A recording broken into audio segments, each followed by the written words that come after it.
Recentemente eu vi uma frase que me chamou muita atenção e eu queria compartilhar aqui com você. Em terra de 2x, saber esperar é para os fortes. E quando se trata de relacionamento, essa frase ela se encaixa muito bem. Porque muitas vezes, dentro de um relacionamento, falta esse aspecto fundamental que nós chamamos de inteligência emocional. E esperar é apenas um dos elementos da inteligência emocional, que a gente chama de paciência também, que o termo técnico eu vou já apresentar para vocês, mas é importante que quando nós pensamos em inteligência emocional dentro do relacionamento, a gente pensa muito em se controlar somente, né. Eu tenho que me controlar diante dos meus impulsos, diante da minha impaciência, diante da minha raiva, diante de tudo que está acontecendo ali, diante de tantas demandas que eu tenho que cumprir no meu dia a dia com a casa, com os filhos, com o trabalho e etcétera. E às vezes, ou pelo menos muitas vezes, a gente acaba se perdendo. É por isso que nesse vídeo eu quero te trazer elementos essenciais para que você possa desenvolver a sua inteligência emocional e aplicar no seu relacionamento. Porque se você é uma pessoa que é inteligente emocionalmente, provavelmente o seu relacionamento será vivido com muito mais paz e harmonia. Se você chegou aqui agora, seja muito bem-vindo, muito bem-vinda. Eu me chamo Lucas, sou terapeuta de casais, especialista em comunicação conjugal, e aqui eu quero te apresentar todos os elementos de inteligência emocional que você pode aplicar no seu relacionamento. Vamos partir de uma reflexão sobre algumas áreas da nossa vida e aí partimos para os elementos práticos e como a gente pode aplicar isso dentro da relação, dentro do casamento. Por isso eu recomendo que você assista esse vídeo até o final. E se esse assunto te interessa, você gosta desse conteúdo, eu te convido a se inscrever neste canal, a deixar o seu like e quem sabe também compartilhar esse vídeo para que outras pessoas possam ter acesso a esse conteúdo. Vamos lá. Uma coisa que eu estava conversando hoje de manhã com uma paciente era sobre a nossa percepção setorizada sobre as áreas da nossa vida. Ela vem passando por um processo de restauração matrimonial após traição e muitas das vezes ela se vê perdida, onde não consegue trabalhar, não consegue estudar, não consegue estar inteira nos seus eventos sociais, principalmente na presença do marido. E nós conversamos um pouco sobre essa dinâmica de setorização. É muito comum nós olharmos para a nossa vida como um todo, desde a época de escola, faculdade, qualquer estrutura de ensino, nós vamos ver que tem a divisão das disciplinas, né? Então tem a área de humanas, a área de exatas, as ciências como um todo, as linguagens, e muitas vezes alguns têm mais habilidades voltadas para ciências exatas, ciências humanas, outro para as linguagens, para a leitura e etcétera. E, pelo menos na minha época, a gente tinha aquele caderno de organizado por matérias, né, então, caderno que é a matéria de matemática, então tinha todo o conteúdo de matemática, português, todo o conteúdo de português, geografia, história, biologia, física, química, enfim. E, embora fosse um aspecto didático, e aqui eu não estou querendo entrar no mérito se é útil, se é funcional ou não, só estou dizendo que a gente foi muito treinado a enxergar a vida como uma divisão de matérias, como uma setorização de ambientes em que eu vou para aquele local e eu sou uma pessoa naquele local ou outra pessoa em outro local.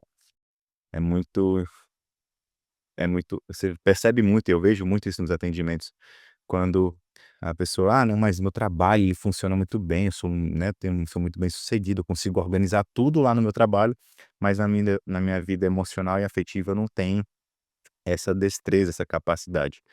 De novo, isso é um sintoma de quem vive a vida de forma setorizada, você não consegue, eh, conectar as áreas da vida, pelo menos não de forma consciente.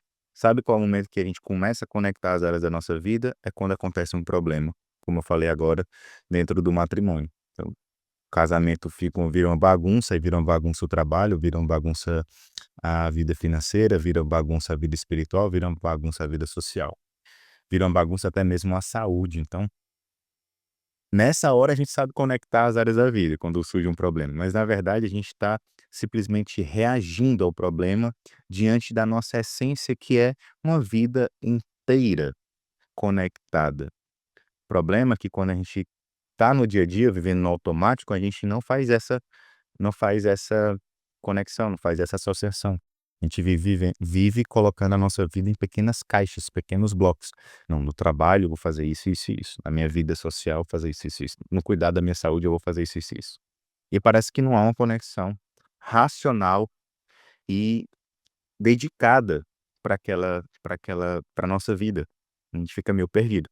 E isso afeta demais a nossa inteligência emocional e, consequentemente, as nossas relações, principalmente o casamento. Vamos tentar organizar o nosso pensamento em uma percepção simbólica entre atos sequenciais e atos simultâneos. Eu acho que vai ficar um pouco mais simples de você entender. Imaginemos que você vai fazer um bolo, uma receita de bolo. E aí você vai seguir a ordem dos ingredientes. Então, eu vou fazer ali o primeiro. Não sei se você já fez bolo, mas geralmente é assim: você mistura ali o ovo, o açúcar e o óleo. Você bate tudo lá, mistura, depois coloca o sabor ali que você vai colocar, né, no recheio e etcétera. E aí depois recheio não, né, o sabor do bolo, se é chocolate, se é outra essência, etcétera. E depois você coloca farinha e vai batendo, coloca o fermento. E depois que você mistura tudo, você coloca no forno pré-aquecido a 180 graus por 40 minutos para poder assar. Perceba que existe uma sequência para fazer esse bolo. E se você muda a ordem dos ingredientes, você compromete o resultado final do bolo. Então é preciso que haja uma sequência muito bem estabelecida. Porém, enquanto um ingrediente está sendo misturado com outro, outro ingrediente está parado, não está fazendo nada. Por quê? Porque ele está esperando a vez dele de chegar. E muitas vezes a gente olha a nossa vida assim, como se fosse esperando a vez de falar sobre saúde, esperando a vez de falar sobre trabalho, esperando a vez de falar sobre matrimônio. Só que nossa vida, ela não é um ato sequencial, ela é um ato simultâneo. E como é que a gente poderia descrever um ato simultâneo? Vamos imaginar que eu tenho esta caneta, e eu tenho que escrever numa folha de papel. Quando eu pego esta folha e vou escrever no papel, aqui está acontecendo um ato simultâneo, onde minha mão segura a caneta e a caneta, né, transfere a tinta para o papel. Ou seja, está tudo acontecendo ao mesmo tempo, enquanto eu estou escrevendo. A mão segura a caneta toca o papel. E aí, se algum desses 3 elementos para de funcionar, o ato da escrita automaticamente para. Se eu solto a caneta, que nem eu fiz agora, eu paro de escrever. Se a caneta quebra, se a tinta acaba, eu paro de escrever. E se o papel sai da minha mão, eu também paro o ato da escrita. Ou seja, e é de fato é isso que acontece na nossa vida. Quando uma área não está funcionando bem, ela vai afetar diretamente outra área da nossa vida. E parece que a nossa vida, de uma forma geral, não está funcionando. Mesmo que eu esteja, entre aspas, bem-sucedido no meu trabalho, ganhando ali meu dinheiro, mas isso vai ser impactado negativamente. Embora a minha saúde esteja com todas as minhas taxas em dia, aquela situação específica vai afetar a minha saúde.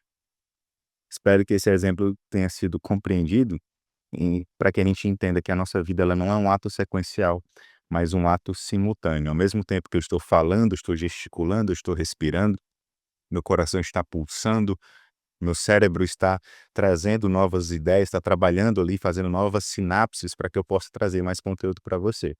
Nossa vida é assim, é um ato simultâneo, não é um ato sequencial.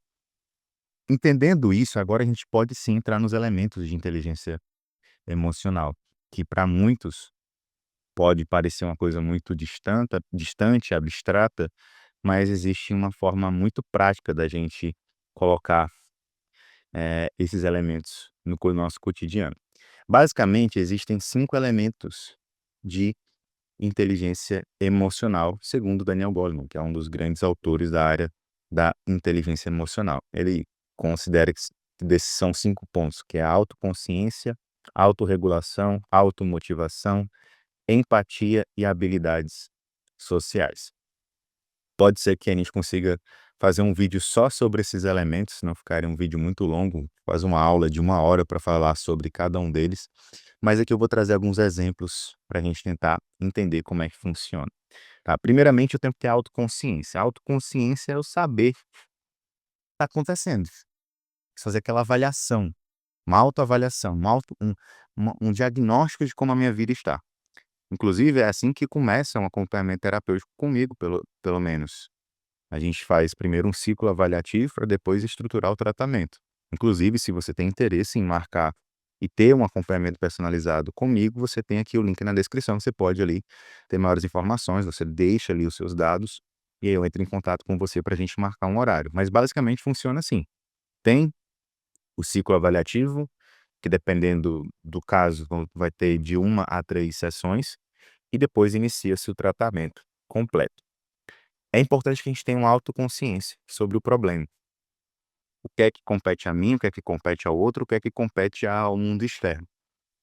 E aí eu vou tendo a consciência do que é o problema, para então, sabendo o que é o problema, eu conseguir ter o que a gente chama de autorregulação.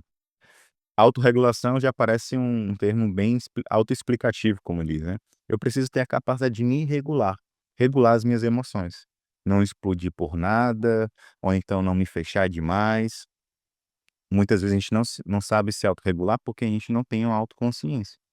Se eu não conheço do que se trata o problema, eu tendo a ficar mais indeciso, fico um pouco mais agitado, com medo e etc.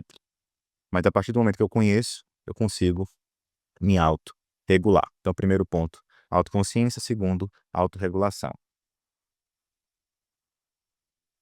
A partir do momento que eu tenho autorregulação, eu tenho agora a oportunidade de viver a automotivação.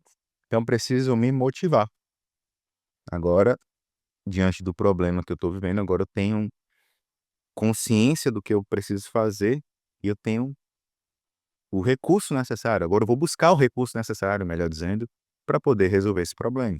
Então, se eu preciso ir para academia, eu vou lá e procuro me motivar para ir para academia. Se eu preciso fazer uma dieta, se eu preciso fazer um acompanhamento terapêutico, se eu preciso me especializar na minha área de trabalho, eu vou me automotivando, né? E a partir dessa motivação eu vou criando uma disciplina, é óbvio, a gente não deve se mover somente pela motivação, mas a disciplina que trabalha em conjunto com essa motivação é muito importante que seja aplicada também. Parte disso eu também preciso ter empatia, que eu prefiro utilizar o termo compaixão. Geralmente empatia a gente entende como se colocar no lugar do outro e muitas vezes pode parecer muito superficial, porque nem sempre me colocar no lugar do outro vai me fazer sentir o que o outro está sentindo. Às vezes eu posso colocar a minha história, a minha biografia diante de uma pessoa que está sofrendo, por exemplo, vamos supor que uma pessoa foi traída e eu não fui traído pelo meu cônjuge.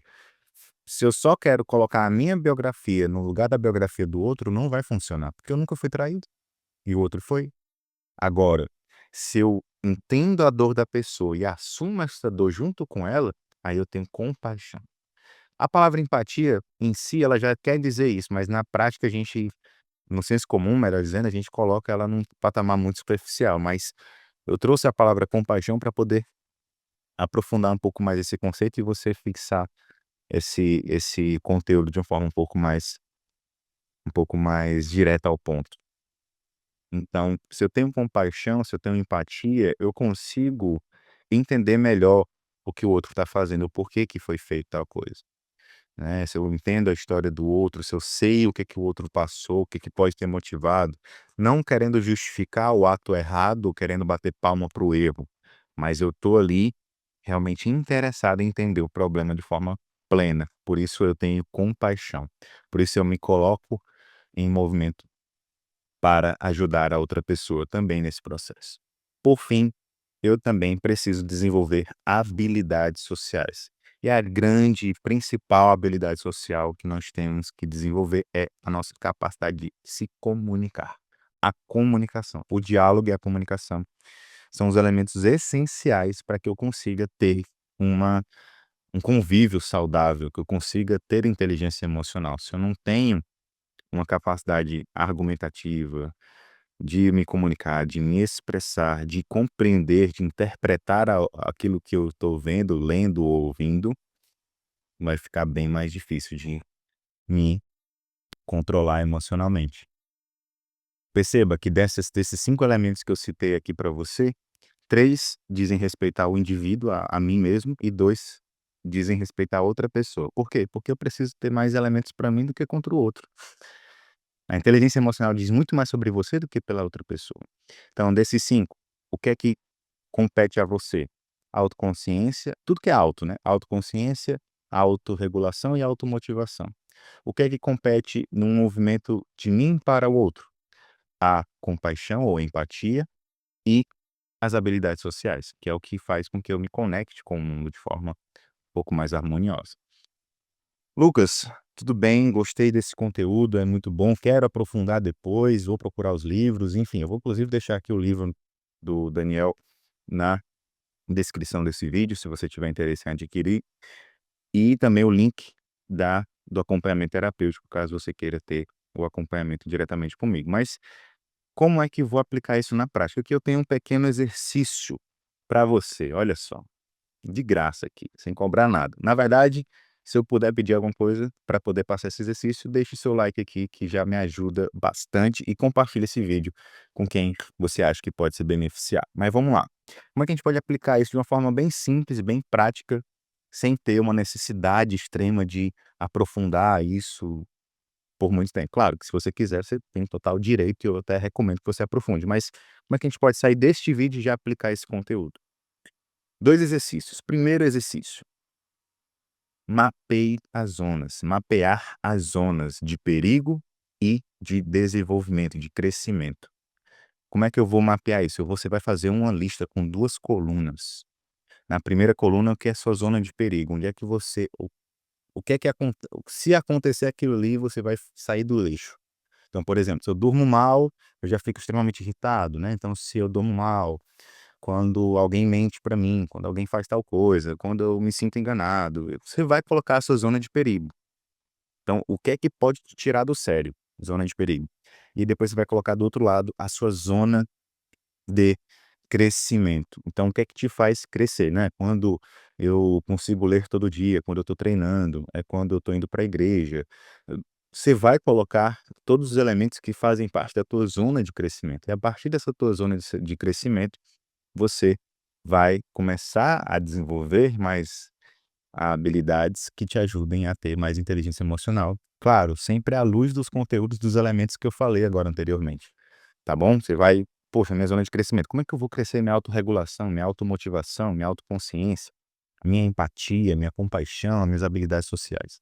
Então, você vai colocar tudo isso na sua zona de crescimento. Como é que eu desenvolvo tudo isso? Quais são os recursos que eu tenho disponíveis hoje para poder crescer nisso? Ah, Lucas, eu não consigo fazer isso sozinho. Então procure ajuda, procure um diretor espiritual, um acompanhamento terapêutico, mas não faça isso sozinho. Precisa de ajuda, tá? Esse é o primeiro exercício, mapear as zonas, tanto de perigo quanto as zonas de crescimento. Exercício número 2 é o que nós chamamos de terapia de exposição. Como assim, Lucas? Você vai antecipar os problemas. Entenda, não é chamar o problema. Mas se você já sabe que tem alguma coisa que pode gerar um gatilho e te desestabilizar, você antecipa isso. Então você se expõe primeiro. Vou te dar aqui um exemplo. Vamos supor que você esteja devendo dinheiro para alguém, tá? Não que isso esteja acontecendo, mas vamos supor que vamos usar esse exemplo aqui. Vamos supor que você está devendo dinheiro para alguém e aí chegou o dia e aí você vê que está se aproximando o dia de pagar aquela mensalidade, ou aquele valor que foi acordado. Então vamos supor que, por exemplo, hoje é dia 10, então vamos supor que no dia 12 vai ser o vencimento dessa parcela que você prometeu que ia pagar a esta pessoa que está devendo. Só que chegou hoje, dia 10, você viu: "Caramba, eu não vou conseguir pagar. Deu um problema aqui no meu trabalho, não consegui receber alguns pagamentos, etcétera, eu não vou conseguir pagar essa pessoa no dia 12". O que é que você faz? Com terapia de exposição e antecipação do problema, você vai lá no dia 11, um dia antes ou 2 dias antes, por exemplo, hoje dia 10, e manda uma mensagem para essa pessoa dizendo que teve um imprevisto e não vai conseguir honrar o seu compromisso no dia 12, mas assim que possível você vai se organizar. Veja, isso resolve o problema? O dinheiro chega na sua mão? Não. Mas você cria uma relação de transparência com outra pessoa e você antecipou o problema. Imagina que chega dia 12, você não conseguiu o dinheiro e a pessoa vai lá e te manda uma mensagem te cobrando. Você desestabiliza, você perde a autorregulação ali, porque aquele estímulo, né, embora você esperasse que fosse chegar, quando chega você se balança. Então, o que que a gente faz? A gente antecipa o problema, a gente se expõe ao problema antes que ele surja de forma descontrolada. Então é o que a gente chama de assumir o controle, o domínio. Na verdade, ninguém assume o controle totalmente, né, mas vamos usar a palavra domínio. Assumir o domínio da nossa vida diante daquilo que nós precisamos fazer, tá bom? Eu dei esse exemplo aqui em relação ao dinheiro, mas você pode usar isso no seu relacionamento. Então, por exemplo, se você sabe que tem uma situação difícil e em vez de esperar que o outro venha falar com você, se antecipe e converse de forma amorosa, carinhosa, generosa com a outra pessoa. Apresente os seus pontos de vista. Claro que para isso você precisa desenvolver uma habilidade de comunicação, conforme eu já falei aqui antes, mas é extremamente importante que você consiga, antecipar esses problemas. Dar o primeiro passo. "Caramba, eu vou dar esse passo para tentar resolver". E aí aquilo que está fora do meu campo de visão, eu vou tentar realmente buscar ajuda. Então, só resumindo os exercícios, primeiro você vai mapear as zonas de perigo e de crescimento, e em seguida, à medida que for surgindo oportunidades, você vai antecipando os problemas, que é o que nós chamamos de terapia de exposição. Eu me exponho àquela realidade antes que ela se estabeleça. E assim, eu tenho certeza que você vai viver um relacionamento com muito mais paz e harmonia, agora dotado de uma inteligência emocional muito maior do que você tinha antes, tá bom? Espero que esse vídeo tenha sido útil para você. Fique com Deus e até a próxima.